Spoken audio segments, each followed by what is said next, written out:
Hello there.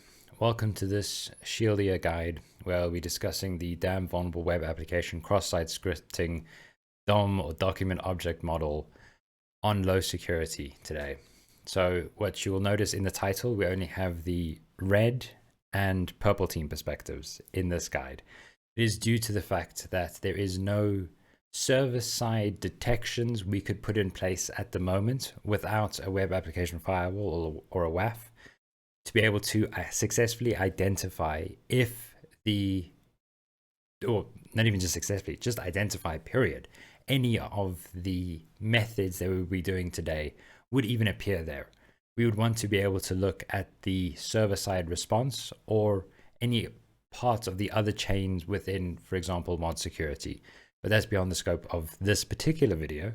Instead, we will just be focusing on the red team perspective and then how to automate it. And I've got a little technique that we could do some of this automation and testing completely offline due to one of the methods provided by some of the original authors of these sort of document object model attacks. So as explained here, we will be doing the document object model attack or cross-site scripting attack against the damn vulnerable web app. You're going to need some prerequisites. In this case, you don't need any of the blue team prerequisites. You only need the purple team. Only need the red team stuff to do both red and purple team. So without further ado, we can get right into it. Here, we will be able to first do basic browser. So we'll always look at these attacks from their most basic, which would just be how does what we're looking at actually work.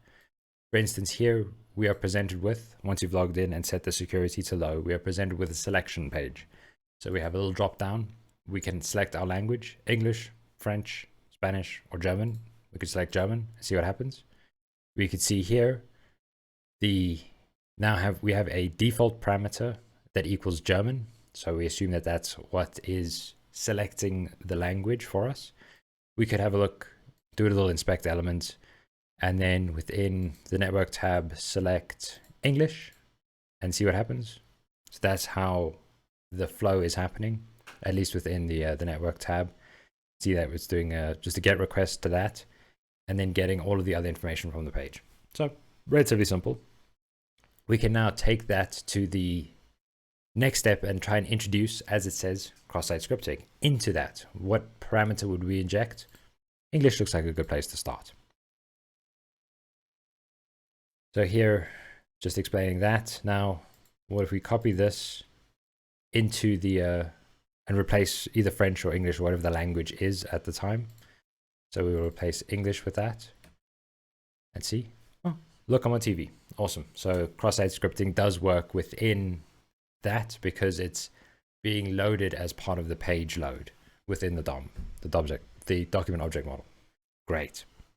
We can close the inspector and then have a look at some of the next steps. For the red team side, that's pretty much all. However, there are some other methods that I was experimenting with, coming just off the blind structured query language injection. I was thinking of some other ways that we could introduce maybe a delay into the JavaScript here. So function sleep ms, and then you give it a sleep, and then you could say, okay, if it sleeps for 5 seconds, then you know it is vulnerable or injectable.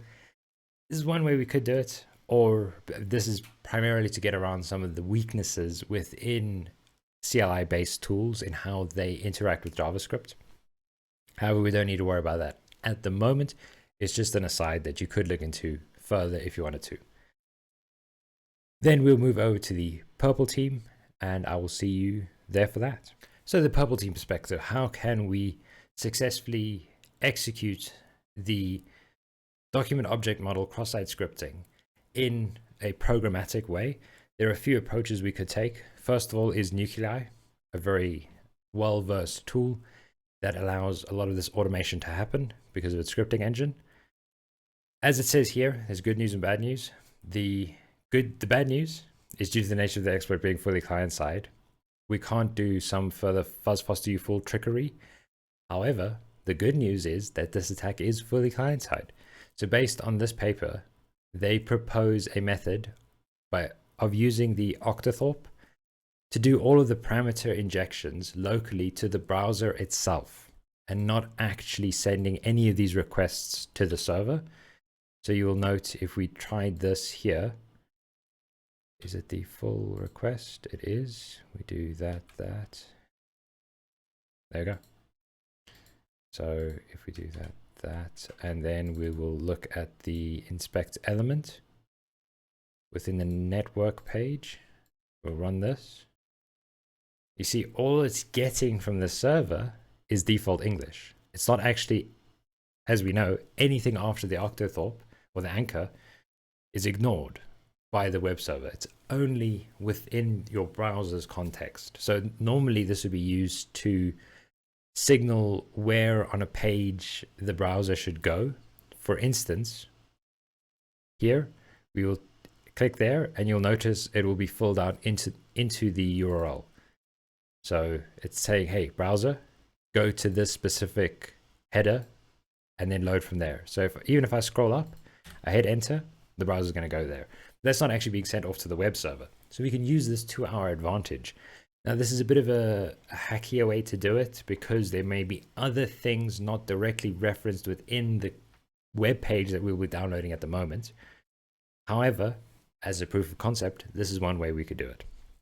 So we have the template. We need to use the headless flag to tell Nuclei to actually basically run an entire web engine and not just the CLI based stuff. So then this will allow us to interact with JavaScript directly on the web page and in the browser.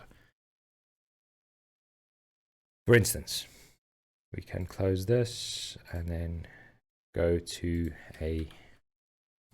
so here we're saying, again, headless, your target, so the web server we are targeting at the moment, and then you want to give it the template file. Here I've named it Dan vulnerable with headless, cross-site scripting, document object model, local or remote, on low security. That will tell, it's got enough smarts in it to be able to tell if your target is a remote web server or a local instance. So here we could run it and then see what it will return.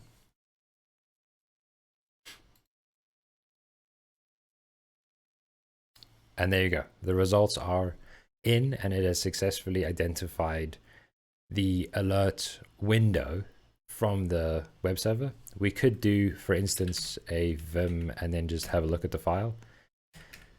So why is it counting that as their last argument? That is odd.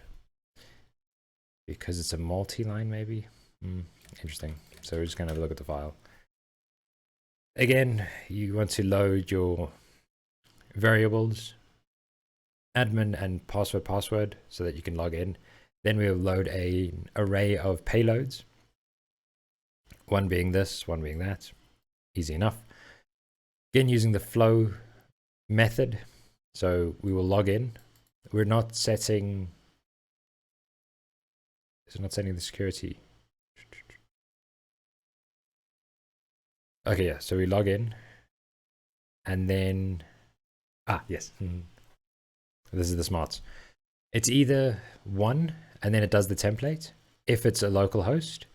If it's not local host, then it will do the login and set the security and do all of that stuff. And then you do the payload.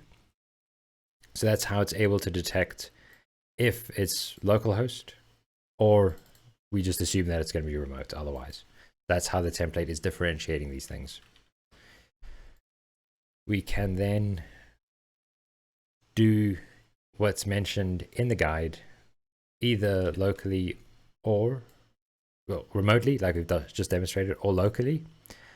So we'll do that now quickly. You're going to need 2 terminal windows open, and then we're going to, this first command, we will be moving a payload into a directory that's easily accessible for us. So this first window here, loads.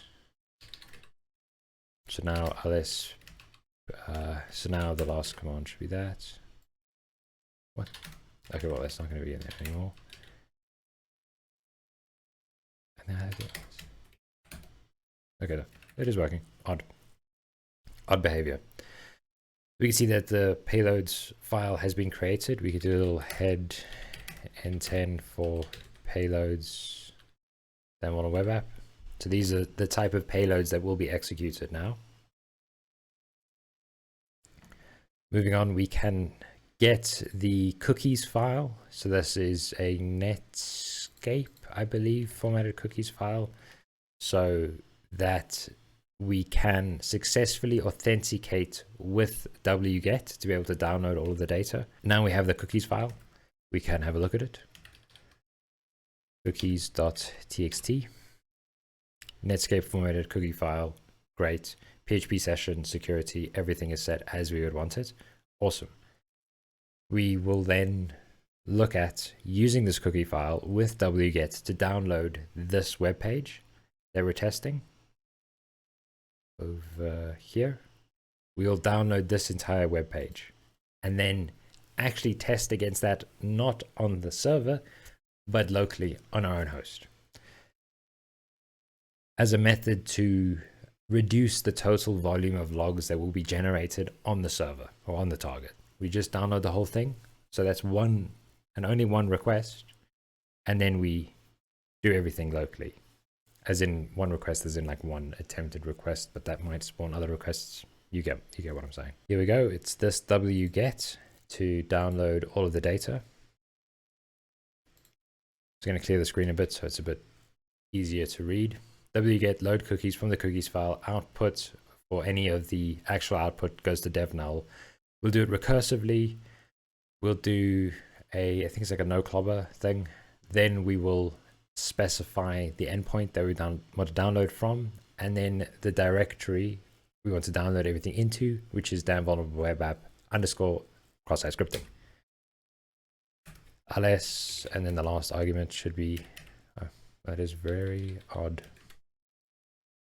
There's the web server now, downloaded successfully. So you can see, could we just tree it actually? Oh, then vulnerable web app vulnerabilities XSS _d, and then the index.html file. So that's what we'll be targeting now. In our second terminal window, we will start a Python web server listening. If you haven't run this incantation, it will just bless the Python executable with the ability to bind to privilege ports, so you don't have to run Python under sudo. Instead, you just give it that capability. We are people of least privilege here, so we will always find a path to be able to do these things with the least amount of privilege for these specific applications. If you are running it with sudo, who knows what else might be going on. Instead, we'll do it this way and then just give it the capability to do that. In our second terminal window, going to that directory and then running the command. I've already run the capabilities, so you don't need to worry about that. We run that. Oh, that's why I see. Okay, because it's, I see what's going on. It's okay.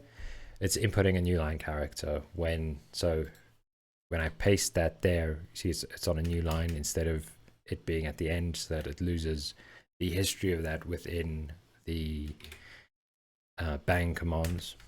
Okay, good to know.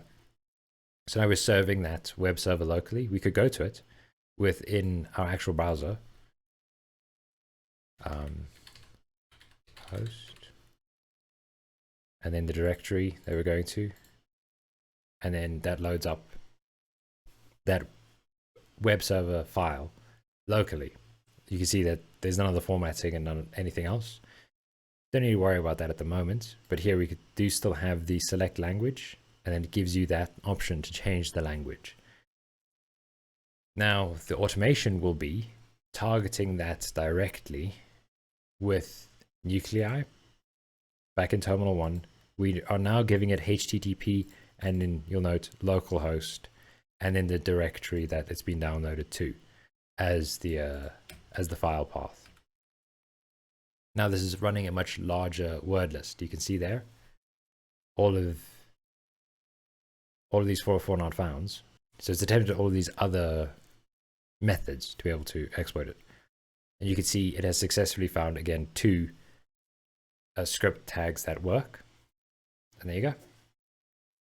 We haven't interacted at all with the actual web server. We're just doing everything locally to be sneaky beaky. That's another approach that you could take with some of these. It's not going to work every time. There may be some code that it'll fail on.